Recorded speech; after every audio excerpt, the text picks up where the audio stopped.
Bonjour Frédéric Bizard. Bonjour Lilou. Merci d'avoir accepté cette interview devant ce magnifique Tour Eiffel à Paris. Quel bonheur. Merci à vous.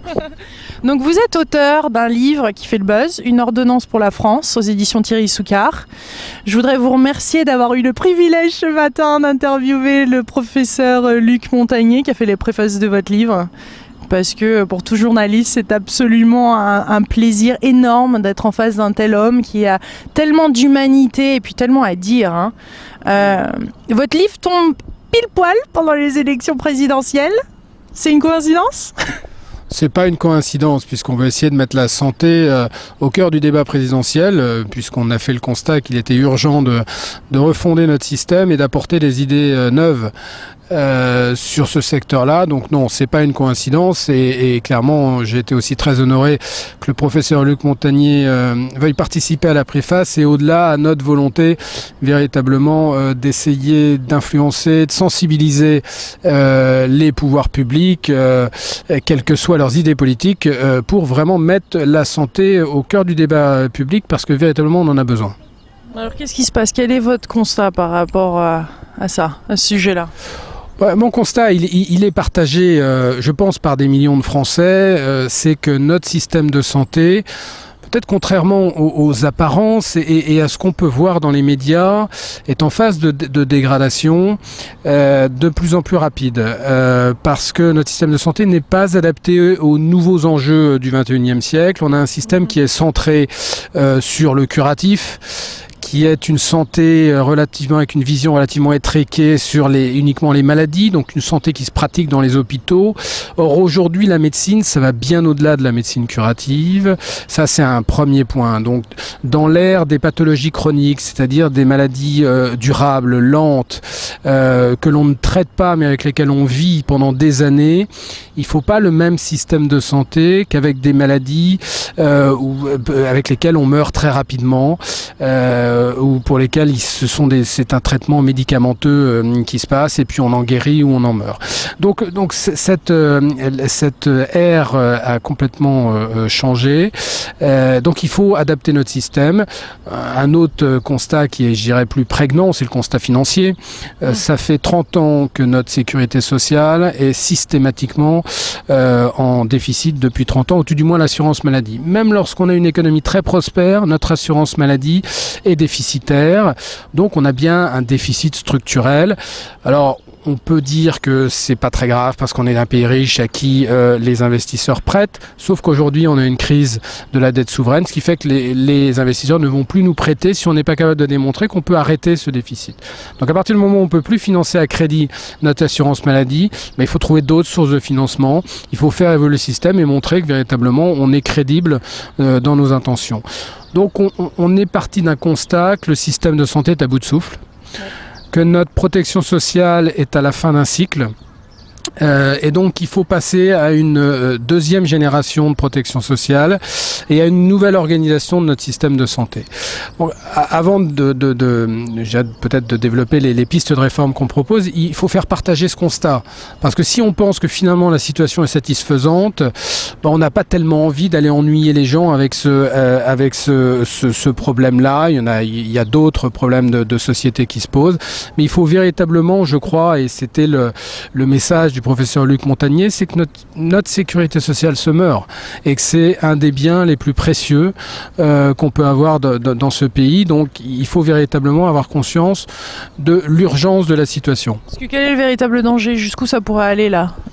Un danger très simple, c'est qu'aujourd'hui vous avez une médecine à deux vitesses pour les soins courants. Si vous êtes plus aisé financièrement, vous avez moins de mal à avoir accès à un spécialiste. Si vous avez un problème d'otite, si vous avez un problème ophtalmologique, vous êtes mieux soigné que si vous êtes moins favorisé, si vous n'avez pas de réseau. Bon, mais à la limite, on peut vivre en ayant un accès un petit peu plus difficile. Ce qui va arriver si on ne fait rien, et ça commence déjà à arriver, c'est que lorsque vous allez avoir une maladie grave, un cancer, un Alzheimer, un diabète. Là, vous allez avoir une différence en fonction de votre origine sociale, de votre niveau de revenu dans votre prise en charge. Donc ce qu'on appelle les affections de longue durée qui sont prises à 100% par la collectivité. On ne va pas pouvoir conserver ce système-là. Ce qu'on appelle, c'est la base du système solidaire dans lequel nous sommes. Et il faut conserver ce système, et pour le conserver, il faut véritablement changer un certain nombre de règles du jeu. Et si on ne fait rien, on va avoir une inégalité sociale pour cette prise en charge. Et là, à mon avis, on va arriver face à des problèmes sociaux, à une inacceptance tout à fait compréhensible de la société par rapport à cette situation. Et ça sera malheureusement dû à l'inaction, à l'immobilisme de nos dirigeants.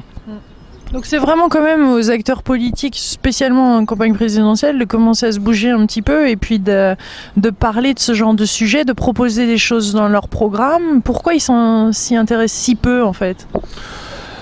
C'est primordial, la santé. Sans notre santé, on n'a rien. C'est quand même ce qu'il y a de plus précieux.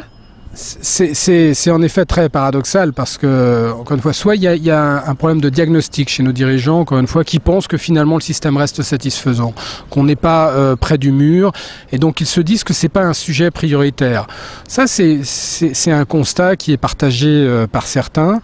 D'autres, je pense, ont conscience de la fin de vie de ce système, mais n'ont probablement pas de vision précise de comment faire pour le changer, ou tout du moins pensent qu'il y a tellement à perdre électoralement à court terme à commencer à réfléchir et à proposer une nouvelle vision qui préfèrent mettre le sujet sous le tapis. Donc oui, c'est évidemment aux politiques, qui a d'ailleurs abandonné un petit peu ce secteur de la santé depuis une trentaine d'années, qui a laissé les différents corporatismes et les hauts fonctionnaires gérer ce système-là. Mais c'est d'abord aux politiques de reprendre le sujet en main. Pourquoi ? Parce que c'est l'intérêt général qui compte. Et seul le politique est normalement censé défendre cet intérêt général et non pas l'intérêt particulier des différents groupes de pression qui sont nombreux dans le secteur de la santé.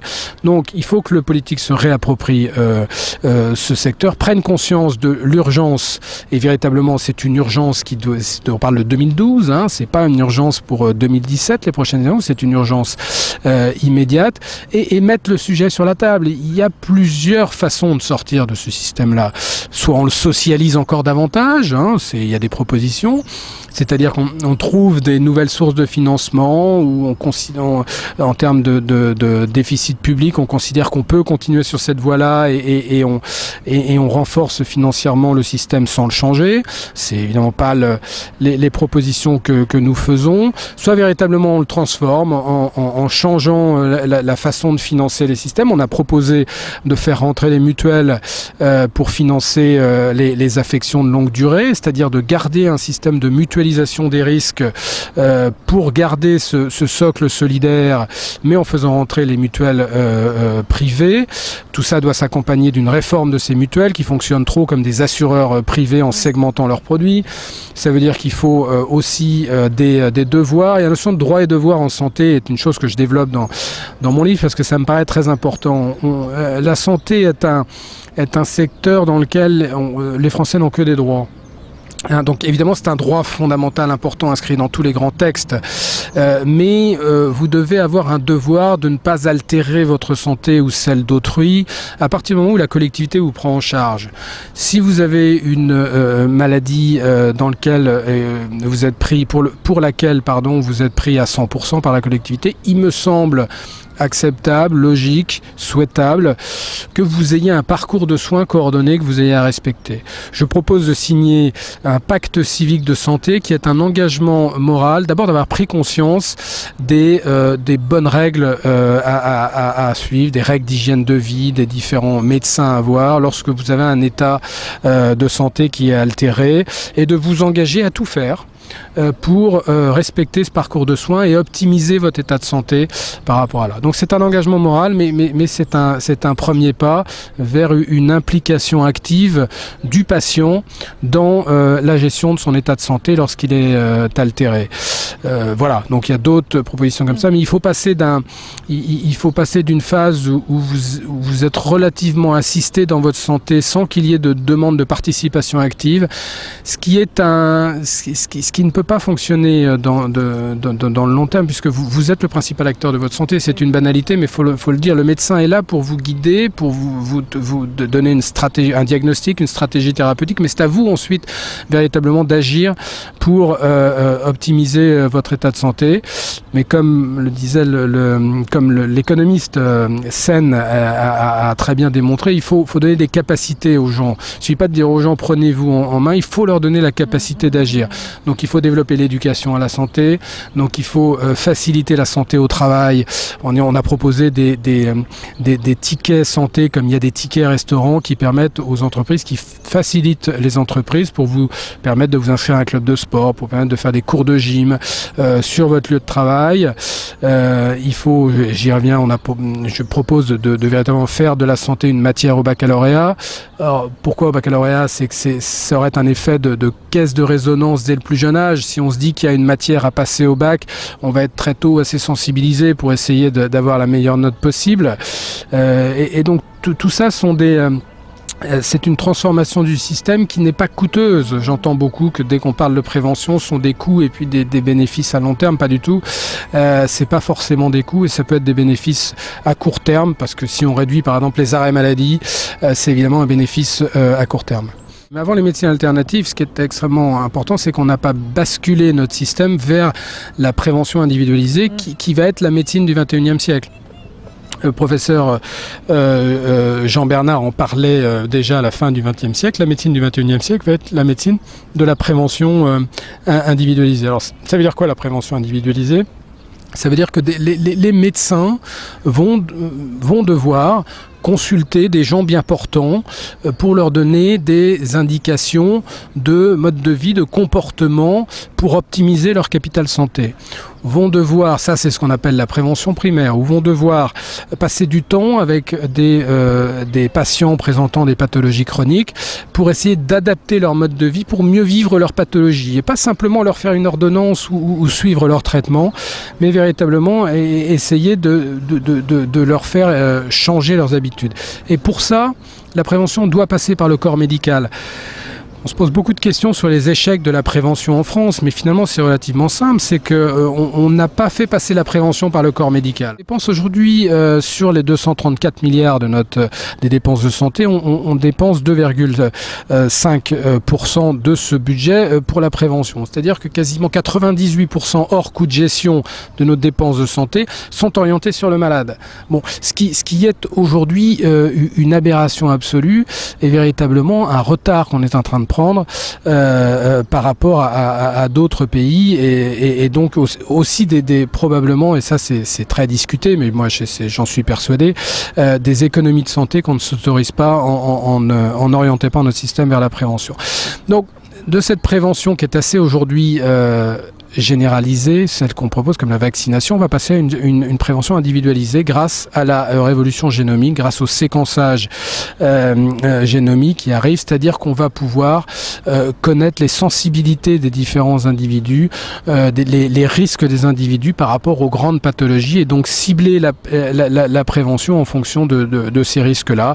Ça, c'est pas de la science-fiction, on parle de 2020 pour avoir un séquençage génétique accessible au plus grand nombre. Donc on est face à une révolution véritablement scientifique et je dois admettre que lorsqu'on entend les dirigeants parler de santé aujourd'hui, on a l'impression qu'on garde notre bonne vieille médecine curative pour longtemps, qu'on va la conserver encore pendant un siècle et là véritablement en effet on peut penser qu'on est loin des grands enjeux.